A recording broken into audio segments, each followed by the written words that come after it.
I risparmiatori sciocchi e creduloni? O la stampa locale non li ha informati? Leggi anche tu BPV Bugie Popolari Vicentine, il dossier che Giovanni Coviello ha consegnato alla Commissione d'inchiesta regionale sulle banche venete. BPV Bugie Popolari Vicentine, 180 pagine di fake news e inganni della banca. Ritira subito la tua copia nelle migliori edicole e librerie o vai sul sito shop.vicenzapiù.com, su Amazon o direttamente nella sede di Vicenza Più in strada Marosticana 3. Leggi BPV Bugie Popolari Vicentine per non farti ingannare mai più.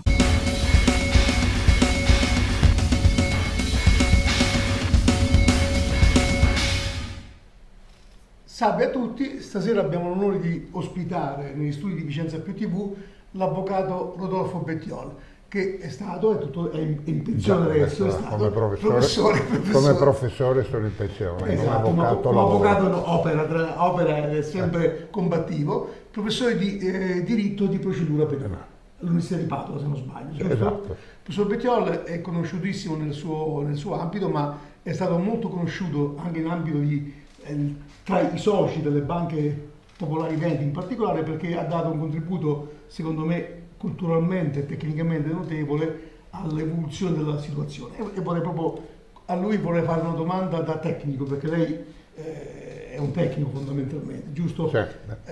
E insegna, ha insegnato, quindi.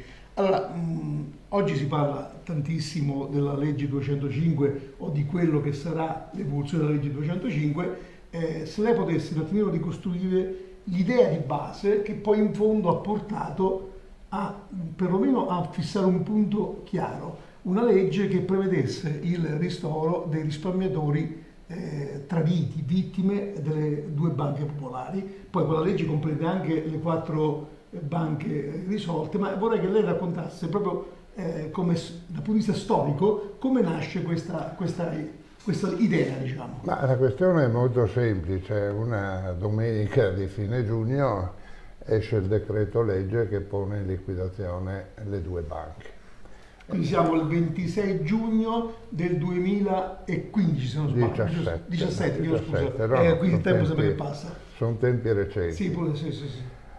E dall'analisi di quel decreto risulta che gli azionisti non hanno alcuna concreta possibilità di ottenere un risarcimento attraverso le azioni legali. Uno perché Banca Intesa è blindata, l'altro perché comunque le banche in liquidazione hanno altri debiti che danno priorità rispetto a quelli degli azionisti. E quindi che cosa fare? L'idea è subito, sulla base anche di precedenti normativi, per esempio il Fondo per le vittime dell'usura e della criminalità organizzata, l'idea è stata quella appunto di proporre la costituzione di un fondo specifico per i risparmiatori, gli azionisti, diciamo così, di queste banche.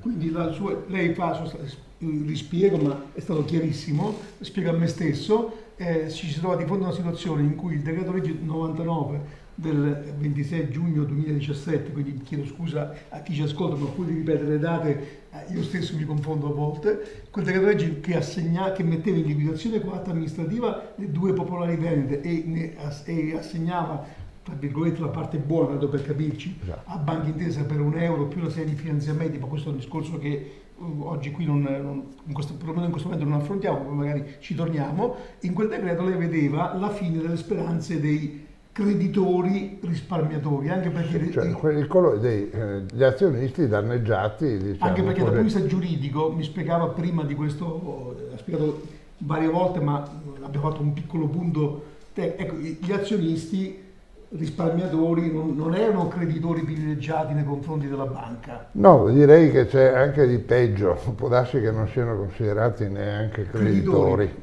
Perché ho anche ho approfondito uno studio in relazione al possibile processo per bancarotta fraudolenta che dovesse instaurarsi, e gli azionisti potrebbero in quella sede costituirsi parte civile, ma che vuol dire che non sono creditori, perché spetta solo al curatore l'esercizio dei danni. Questo è importante chiarirlo, perché questo qui era, dal punto di vista legale, l'azionista risparmiatore non è automaticamente un creditore della banca, questo... che ha dato dei soldi per diventarne socio. Esatto, quindi anche c'era questa ulteriore... Questa spada di Damocle enorme era questa qui, diciamo, no? Lei dice, siccome ci sono stati, ho studiato la situazione, lei prima mi ha usato un'espressione molto tecnica, siccome non c'era spazio di diritto e di fatto, no? Sì, per un risarcimento effettivo. Perché il diritto non prevede automaticamente un risarcimento e il di fatto non c'è la possibilità di averlo, perché le eventuali cifre che le liquidazioni dovessero recuperare vanno... Ma il diritto c'era il problema, per i confronti di Banca Intesa c'è espressamente esclusa che l'unica responsabilità di Banca Intesa. Per quanto riguarda poi anche le società in liquidazione, ricordiamo che comunque c'è un articolo 83 della legge bancaria che dice che quando la banca è in liquidazione non è possibile nessuna azione di cognizione o di esecuzione. Si può solo fare una insinuazione e casomai successivamente un ricorso al Presidente del Tribunale. Né di diritto né di fatto. Quindi è una situazione bloccata. Lei vede la situazione, studia l'esistente, esistono dei fondi per... No, esistono dei precedenti, non che esistono dei fondi... No, scusa, mi sono espresso male, ma lei professore mi corregga. No, esistono dei precedenti che fissano un principio di ristoro per coloro che sono state vittime di reato. Quindi lei questo suggerimento a chi lo dà inizialmente? Ma io ne parlo con un onorevole mio amico, posso chiederle il nome? L'onorevole Naccarato. Nessun mistero, non è per questioni di legami politici particolari, anche se io sono iscritto, ma non lo conosco. E Naccarato a sua volta rimanda a Santini, che poi ha redatto, diciamo così, il provvedimento. Questo mi interessava perché era importante anche andare a fissare certi momenti, anche perché dalla mia analisi giornalistica, quindi non tecnica, un po' alla volta capisco anch'io qualcosa in più, se oggi si sta parlando di dotare il fondo creato con la legge 205 di ristoro per i risparmiatori che siano azionisti delle 2 banche venete e delle 4 banche risolte, ma anche obbligazionisti entro, perché certo, la legge comprende anche gli obbligazionisti, diciamo, se purché ci siano visto che c'è una situazione in cui non sono stati correttamente informati delle situazioni di queste banche, quindi questo è il vulnus, diciamo, siccome oggi sta parlando di rimpinguare questo fondo con i fondi dormienti, che parliamo di miliardi, è giusto anche dire dove nasce questa idea, dove nasce e come viene sviluppata. Poi vedremo anche il futuro. Quindi lei si appella a dei precedenti giuridici e suggerisce quest'idea a Naccarato, il quale coinvolge Santini, che elabora di fatto, poi altri relatori, poi tutti hanno parlato di Baretta, Puppato, comunque Santini fa il lavoro sporco, diciamo così, anche se pulito in questo caso, di proporre al Parlamento questa normativa. Questo, ci tenevo anche a dire la paternità, poi dopo se non sbaglio prima ci fu un ordine del giorno approvato dal Parlamento, poi successivamente oggettivamente possiamo pensare quello che vogliamo della legge 205, ma se non ci fossero stati questi passaggi oggi non staremmo a parlare del 1,5 miliardi e forse più da destinare ai soci. Questo è che questa è una ricostruzione storica, esatto. non è una ricostruzione di parte, poi possiamo pensarla come vogliamo, ma questi sono fatti. Poi dopo ecco. Oggi siamo di fronte a una situazione, adesso qui invece le chiedo ancora un parere tecnico. Lei ha detto che da avvocato esercita ancora, a insegnare da avvocato, per fortuna aggiungo io per i soci delle popolari, per noi, perché ha indicato questa strada. Ha percorso in maniera molto limitata, ha fatto percorrere in maniera molto limitata la strada che a un certo punto sembrava una strada maestra delle costituzioni di parte civile nei processi per i 2 crack. Spiega a chi ci ascolta il perché non abbia pompato questa strada. No, dunque la questione è questa. Prima del decreto legge si pensava di far costituire parte civile tutti gli azionisti che si erano rivolti. Ricordo che siamo stati quelli che hanno fatto subito la costituzione di parte offesa, tanto a Roma quanto a Vicenza, e questo credo che abbia fatto anche dà stimolo a questi procedimenti. Quindi diciamo lì, una volta che esce questo decreto, il problema sta tutto lì, che sì, io posso avere una sentenza di condanna, però poi praticamente il risultato economico. Ecco.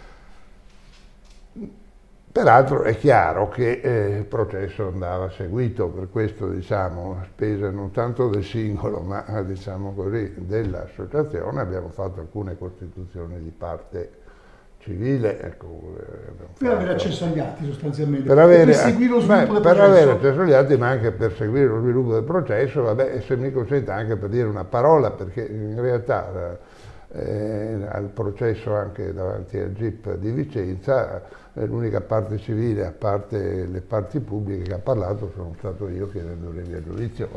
Quindi è un peso, quindi non è che proprio... Che non siete soltanto uditori, ecco. non siete uditori. Però ecco, lei ha detto praticamente abbiamo fatto una costituzione di parte civile che serviva per avere accesso agli atti e per poter seguire gli sviluppi e poter partecipare allo sviluppo del processo. È chiaro che se domani venisse fuori che questi imputati sono dei benemeriti della nazione, capisce quale sarebbe le conseguenze. Quello che non ci sentiva era quello di far affrontare spese ai singoli, più ecco, quindi un contributo collettivo sì, c'è stato ovviamente, ecco, ma quindi con poi il nome di qualcuno è stato dato e siamo andati. Sì, però non è stata questa la via maestra, è importante per poter partecipare, per poter dire, ma non è quella che a oggi risolve i problemi dopo il decreto del 99. Il decreto del 99 sono indubbiamente traduco in volgare, ma anche se è stato chiarissimo. Perché questo? Perché nel caso in cui chi si fosse costituito di parte civile non è che ha fatto una cosa errata, cioè ha fatto una cosa che forse è improduttiva, dico forse per scrupolo, perché per poter far valere la posizione di parte civile, quindi di parte offesa, occorre che ci sia una sentenza di primo grado almeno, no? Giusto? Sì. Almeno, dico almeno perché mi è stato spiegato che si dovrebbe arrivare alla sentenza in giudicato, quindi il terzo grado, però può bastare anche il primo grado nel caso in cui il giudice stabilisca una provvisionale. Il giudice può disporre una provvisionale provvisoriamente esecutiva. E a quel punto chi si è costituito si aggancia con la provvisionale. Il titolo c'è, ma se siamo in 10 no, ma volevo io esprimo quello che ho capito, poi magari mi... No, ma spiego perché sennò poi non è chiaro. Se fossimo 10 azionisti, vabbè, ottima cosa sarebbe, perché insomma ci sarebbero dei patrimoni degli amministratori aggredibili, ma se solo un avvocato si è costituito con 6.000 parti civili. Io qui stavo arrivando a questa conclusione, lei già tratto. Cosa ne facciamo? Cioè, ci mangiamo le briciole? No, tecnicamente la costituzione di parte civile è contro gli imputati, giusto? No? Solo e gli imputati sono le banche in questo caso? No, gli imputati sono gli amministratori delle banche. Quindi non le banche? Le banche sono responsabili civili, ecco, le banche sono state chiamate come responsabili civili. Quindi nel caso in cui ci fosse una sentenza di primo grado, nel caso in cui chi si è così parte civile adisse a un provvedimento civile per vedere riconosciuto il suo danno, dovrebbero pagare prima gli imputati a quel punto condannati devono pagare gli imputati e la banca subenterebbe in liquidazione, ma il problema la banca in liquidazione non subentrerà mai perché... Ma il problema della banca di liquidazione è che non ci saranno i fondi, questo è il discorso, no? Perché c'è una prelazione dello Stato che ha messo i propri soldi. Sono 5,2 miliardi, se non sbaglio, di crediti poi ci sono altri crediti. Cosa si prenderà da questi NPL? Chi lo sa quanti anni ci vorranno per realizzarli, perché se sono NPL vuol dire che non è che siano crediti facilmente... Oggi lo sto intervistando e oggi è 2 ottobre. Quindi per chi vedesse questa intervista dopo, oggi c'è l'udienza che riguarda la Banca Popolare di Vicenza in Cassazione, esatto, che per decidere, l'udienza per poi decidere da parte dei giudici della Cassazione se il processo verrà spostato a Trento o rimarrà a Vicenza.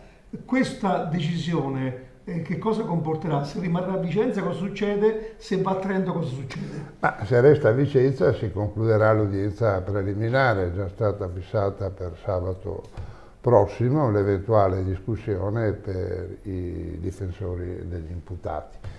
Se dovesse andare invece a Trento il processo, cioè la Cassazione accogliesse l'istanza di remissione del procedimento, si ricomincia da capo. Proprio da zero, diciamo. Diciamo, da zero, insomma, il processo torna nella fase delle indagini preliminari, quindi i pubblici ministeri devono poi studiarsi gli atti, eventualmente fare delle indagini che ritengano opportuno fare, perché non è detto che ci sia un recepimento così acritico, no? Globale sì, perché gli atti non li possono nascondere, ma non è critico delle risultanze, possono ritenere che siano necessarie per indagini, quindi poi si dovrebbe ricominciare, richiesta di giudizio, udienza preliminare e via dicendo.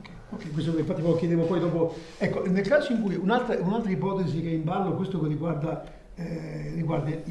già in maniera abbastanza definita Veneto Banca e potrebbe riguardare anche Popolare di Vicenza,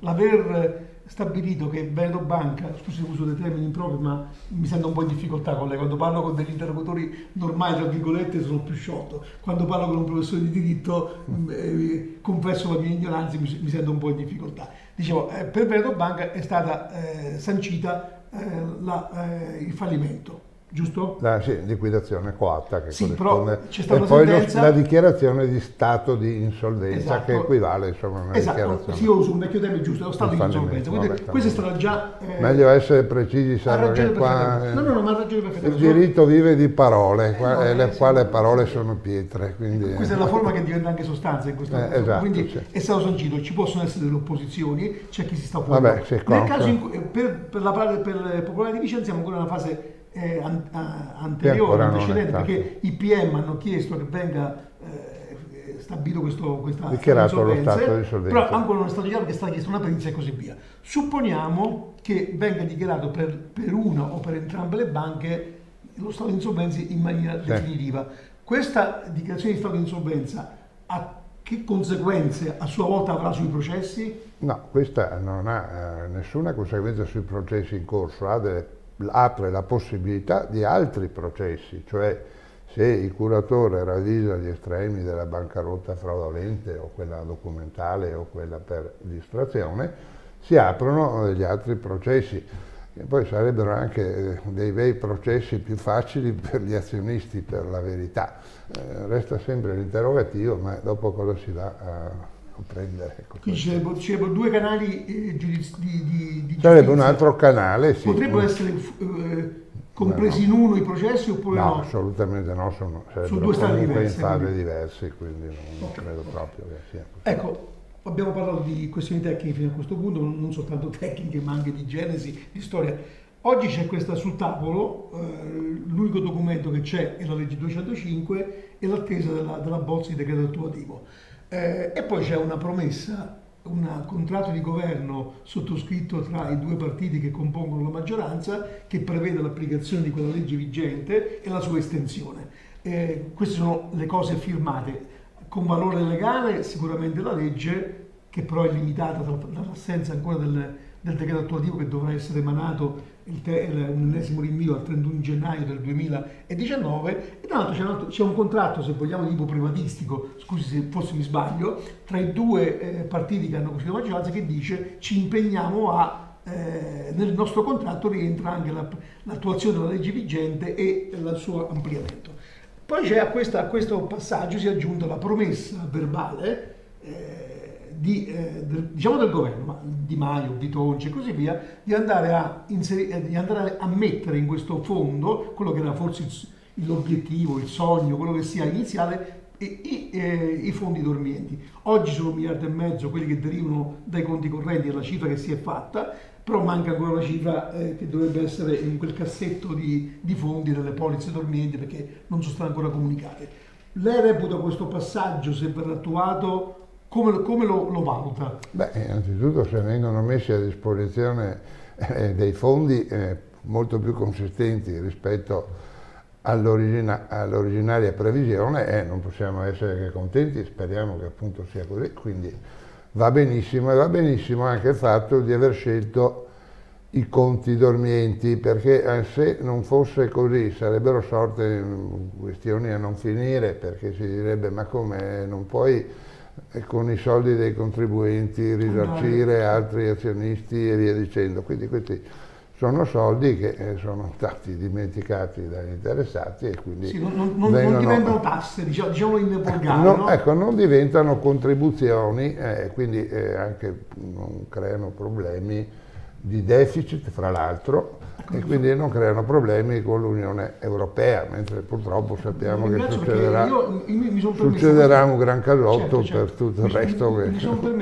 Era quello il timore che abbiamo, che poi non venga coinvolto anche questo fondo. Ecco, mi ha dato uno spunto importantissimo, lo volevo affrontare ma mi ha dato proprio lei il destro, e io la mia forza è di non sapere, no? Ma di essere curioso. Quindi quando io ho visto questa promessa, quando ho letto questa promessa e quando ho ascoltato da cittadino e da giornalista la volontà del governo di arrivare a un DEF, in effetti sarebbe un NADEF, ma lasciamo un DEF che prevede un deficit PIL del 2,4% contrattando con l'Europa, io mi sono posto una domanda a cui inizialmente avevo dato la mia risposta istintiva. Poi ho fatto qualche passaggio con esperti di contabilità dello Stato che è un po' diversa dalla contabilità aziendale, e mi avevano detto una cosa che però vorrei adesso torno con lei. Mi avevano detto che questa cifra, cosa che io pensavo sulla base di senso comune, di magari surrogato dall'esperienza aziendale, questa cifra non contribuisce comunque al deficit per due motivi. Uno, perché è già un fondo assegnato per destinazioni del perché è un fondo già finanziato, perché nel cassetto questi soldi ci sono fisicamente. Lei mi sta confermando questa cosa? No, le confermo qua, non comporta un aumento del deficit da questa disposizione, quindi questa è sacrosanta, insomma. Quindi questa potrebbe essere, e vorrei chiudere con questa, e poi chiuderei, ma questo è un fatto molto importante. E il fatto che si attinga a dei fondi che non configurano aiuto di Stato, che non configurano tassazioni e che soprattutto non contribuiscono al deficit dello Stato, potrebbe spingere, io dico dovrebbe spingere questo governo ad accelerare i tempi per attuare la normativa, perché attuare questa normativa non richiede che venga approvato da qualunque entità, che sia l'Europa, i mercati finanziari o quello che sia, la richiesta di crescere come deficit, perché questa voce non tocca il deficit, quindi stanziare questa cifra che è già esistente per i ristori non tocca il giudizio dell'Europa e così via, giusto? Sì, naturalmente forse qualche piccola modifica sarà necessaria. Ecco, io insisto molto perché venga inserito espressamente la dizione violazione della legge penale e risarcimento per coloro che hanno detenuto in seguito a false informazioni le azioni.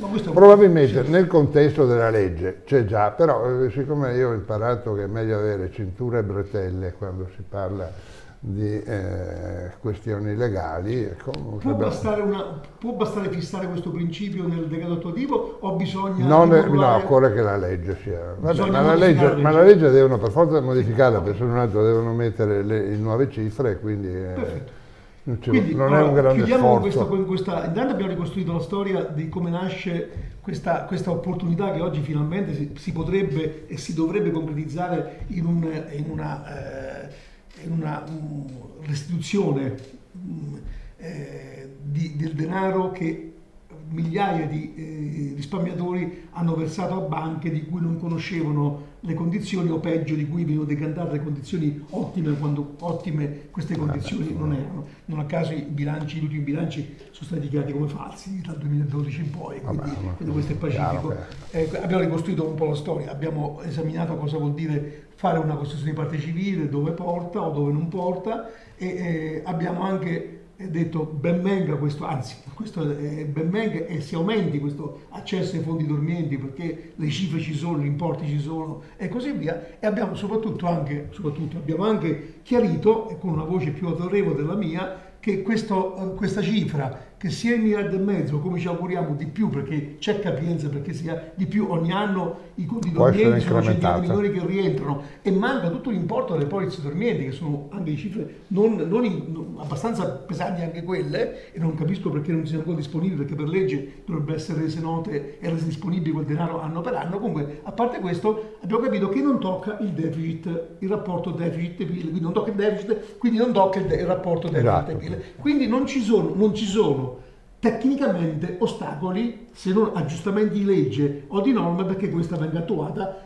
Io aggiungo, a prescindere dalla sorte che avrà il DEF e che avrà la trattativa, questo è a prescindere. Adesso qua può darsi che succeda anche il pandemonio con questa storia. Tutto possiamo fare, però intanto io parlo di possibilità tecnica, non è che il Premier Conte o il Ministro dell'Economia su questo punto non debbono fare nessuna retromarcia, forse è necessario che la facciano su altri aspetti, ma qua no, di sicuro.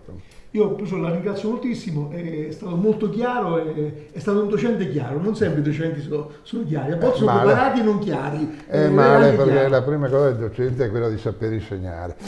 Se docet deve, altrimenti non docet. Ma purtroppo il sistema universitario cura più il fatto di sapere che non saper insegnare. Va bene. Io la ringrazio ancora e contiamo di averla con noi. Grazie. Una volta il giornale, poi è arrivato il web. C'era una volta la TV, poi è arrivato lo streaming. C'era una volta Vicenza Più, ora c'è Vicenza Più Freedom Club. E carta, web e TV vivono insieme per una comunità. Con Vicenza Più Freedom Club, l'editore sei anche tu. News, approfondimenti, libri, ebook, DVD, corsi e socialità. Entra in Vicenza Più Freedom Club come amico, partner o sostenitore. A partire da 9 euro a trimestre, aiuti il giornalismo a mollare i padroni. E il padrone delle notizie sei tu, sempre di più, con Vicenza Più Freedom Club.